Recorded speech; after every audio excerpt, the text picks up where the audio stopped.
good, people? Welcome to another episode of With That Being Said. It's the only hip-hop debate show where you get points for your hot takes, all right? I got two of my favorite people in the world on the show today, man. I got my boy Big Bougie brother Sean, all right? And I got Press Play Jones. You know how we get down. We've got 5 topics. The winner of each round wins a point. Whoever has the most points at the end of the show gets the W, all right? It's that simple. Let's go ahead and get started with the first topic, man. We're taking it to the Grammys, the 61st Grammys to be specific.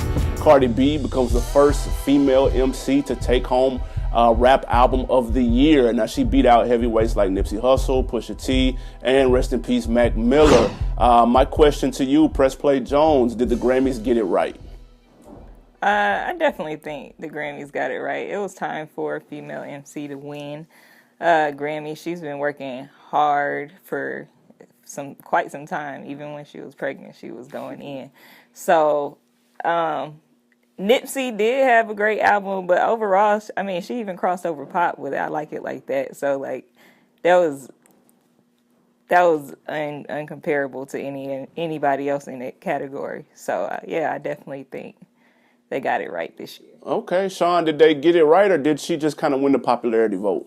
I definitely think it was a popularity vote, man. Like, this is all clout. I mean, if she's transitioning over to pop, why would it be best rap album? Like, it just doesn't make any sense to me. And then you're actually telling me that her album was better than Pusha T's? Now, that wasn't my favorite album of the year, but on a rap level, why would Cardi B be even in that category? They should have put her in female rap artist or maybe pop album of the year, but definitely not. Definitely not a rap album. I think they got it all the way wrong. Why are we still even dealing with the Grammys? Jones, who would you have voted for if your vote counted? I definitely would have voted for Cardi. It wasn't popularity to me. I think she earned it. Like all her albums went platinum, double platinum, whatever they went. She earned it. Like, so I think the people need to stop hating on her. Yes, Cardi did do numbers. This is tough, man. The Grammys do come out sometimes as a popularity contest. A lot of times they get it wrong. I'm going to give this one to Jones simply because Sean said that the Pusha T album probably should have gotten the nod. That has 7 tracks on it.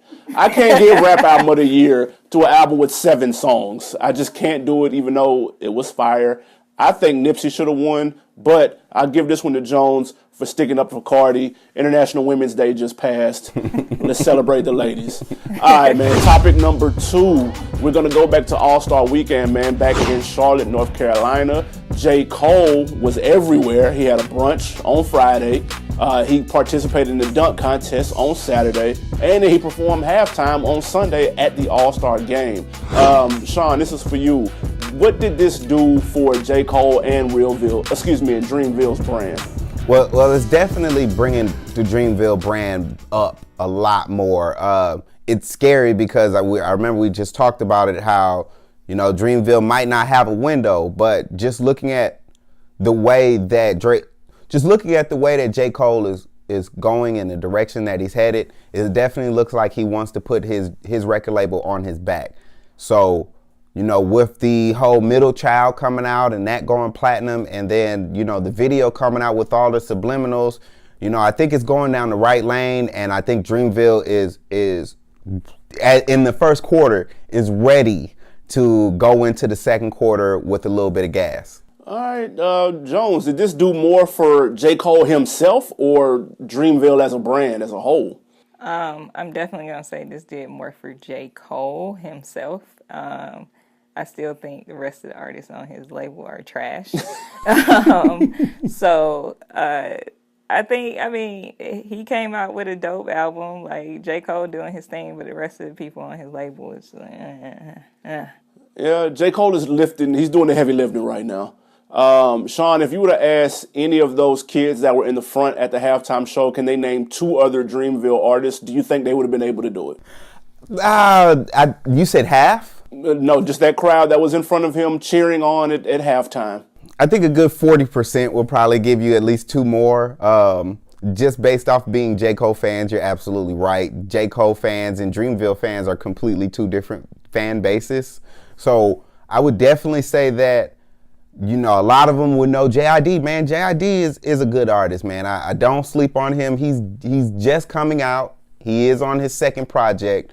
But I think once J. Cole kind of gets that stamp that Dreamville needs by the end of this year, Earth Gang and Dreamville will really pave the way for, I'm sorry, Earth Gang and JID will really pave the way for Dreamville. Jones, you think that maybe was J. Cole the right person to have? I know he's not from Charlotte, but he's from North Carolina. Should they maybe have paid homage to maybe like P.D. Pablo or maybe somebody up and coming like DaBaby? Like P.D. Pablo, that was my era, so I thought that would have been dope. I didn't even think about something like that, but yeah, that would have been hard. But J. Cole was a decent choice. For the question that you asked him, if I was in the audience and they asked me the other two artists or name two more artists on the label, I'm gonna tell you right now, I don't know any of them. I don't even know who JID is. So I will still stick with my answer. All right. Now, see, look, you almost had the point until you said you didn't know who JID was. JID is probably the most talented person on there behind J. Cole. Right. So if anybody, if there was one person to know on there, it would be him. Now, everybody else, you definitely have a pass on not knowing who they are. So that point goes to Sean. Moving to the third topic. Good look, bad look, no look time, all right? LeBron James, superstar athlete, becomes the first basketball player to A&R a major project. The 2 Chainz Rapper Go to the League album recently came out with no other than LeBron as the A&R. Now, strictly speaking on the A&R aspect, not necessarily the quality of the music, Jones, what do you think? Is that a good look, bad look, or no look, having an MVP A&R rap album? I think that was one of the best marketing strategies ever. I think he capitalized on LeBron's fame.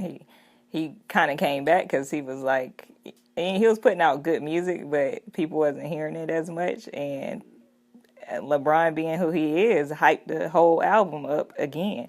So that was a perfect choice for A&R in his album. It's perfect. He's a marketing genius. Sean, was LeBron and 2 Chainz a match made in heaven? No, I think that it was just for show. And when you open the book and you get into chapter 6 of this whole A&R thing, it's like you said, it's just it's fluff. It's just a big fluff. It's just a big show. Yes, it's great marketing, but what did it really do? Did it contribute to the album? Or was this just a marketing plan? If it was just a marketing plan, yeah, congratulations. If this was a real job to A&R, I'm not really sure if, this is the lane that he's supposed to be in. Like you said, marketing, great. A&Ring, LeBron, I'll pass on. Well, we did see some video clips online of LeBron. He suggested that it should be 14 songs instead of 16. And then he suggested maybe a couple of features on this track or that track. So, he did have some input, not necessarily speaking to the quality, but when you listen to it, could you tell that it was A&R by LeBron at all? Definitely. I definitely thought it because it was so ass the way the track arrangement was. The track arrangement was my personal flaw on the whole album. Why would you have one of the very best tracks at the very end of the CD, which really would have had some substance if you would have put it in the middle? Why would you have 2 of the classic slower songs, track 2 and track 3, when actually if you would have put it track 8, track 9, it would have held more substance to it. So on the A&R side, no, man, that was just it. He didn't do it right.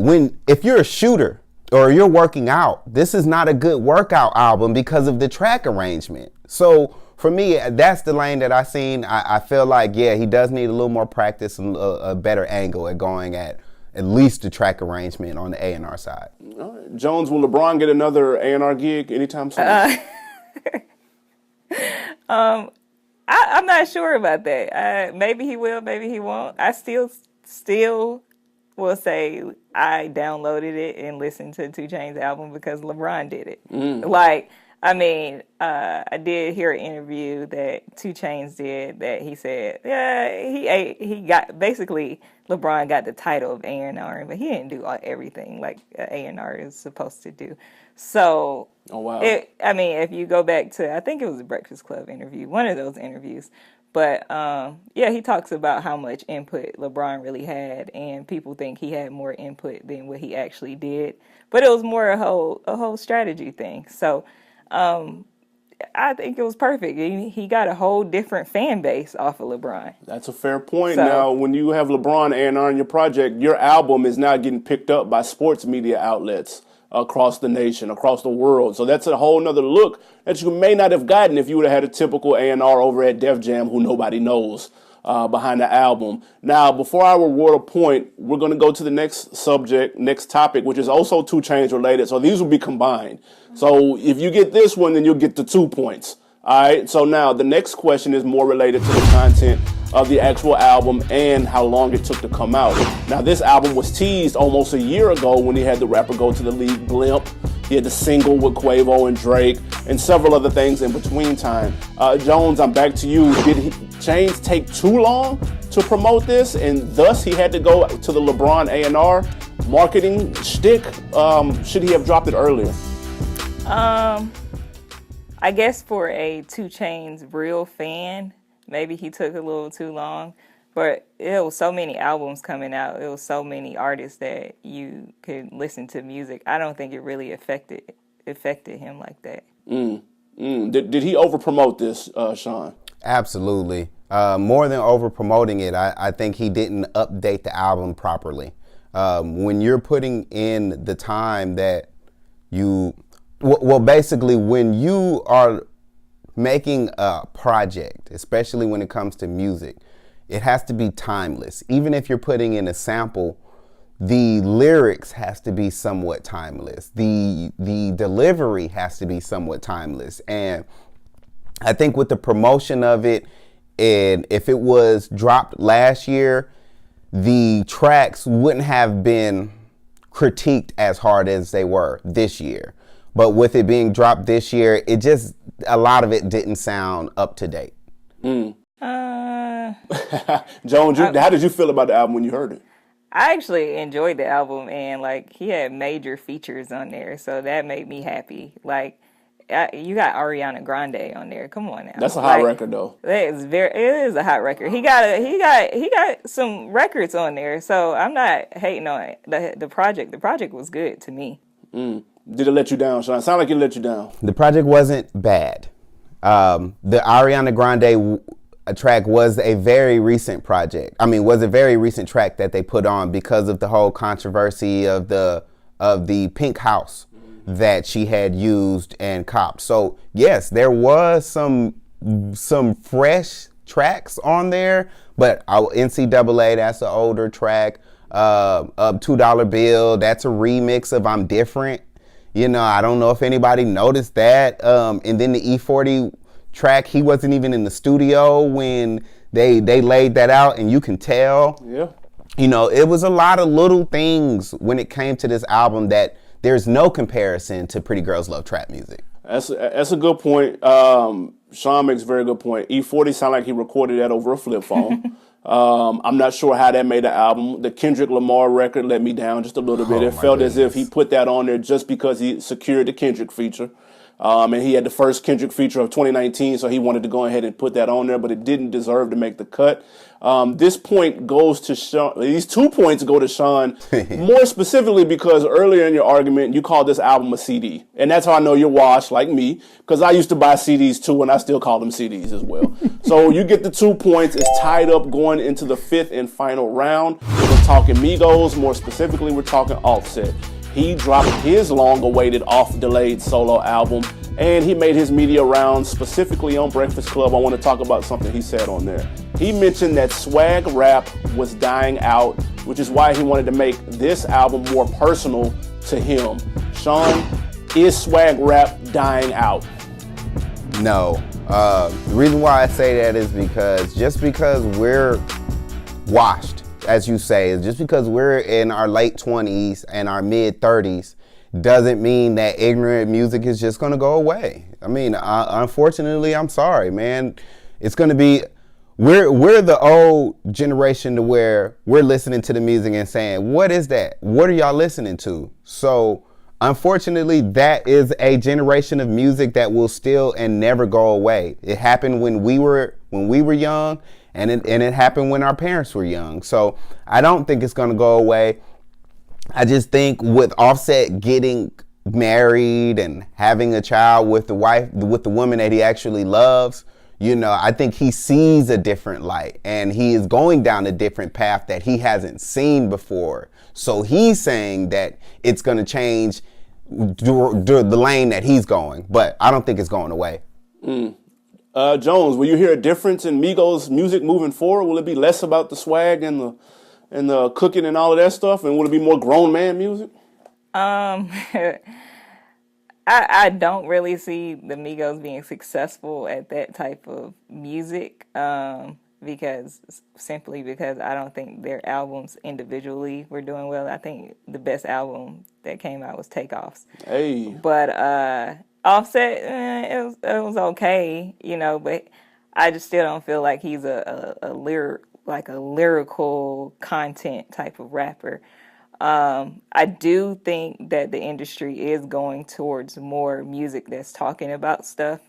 It's always going to be swag music, but it's a lot of artists that are going more towards lyrical content than just, you know, making a fun song. So I do agree with Offset in that interview that a lot of the music is going that way. Plus, a lot of the older heads are still around, and they're creating music that is more meaningful than the younger kids. So they're still like I think Juvenile just came out with something. Yeah. So it's still a lot of older heads that are still creating good content music. Jones hit the nail on the head. We've got more variety now. So we've got older, more adult artists that are making contemporary hip hop, that are making stuff that you can, you know, grown people will relate to. And you didn't necessarily have a variety of that before. And now you mix that in with the youngsters who are still kicking it, having fun, don't have as many responsibilities as some of us tax-paying citizens do. And then you have a mix. So I'm with Jones on this one. I don't think that swag rap is going to die simply because hip-hop will always be heavily youth-influenced.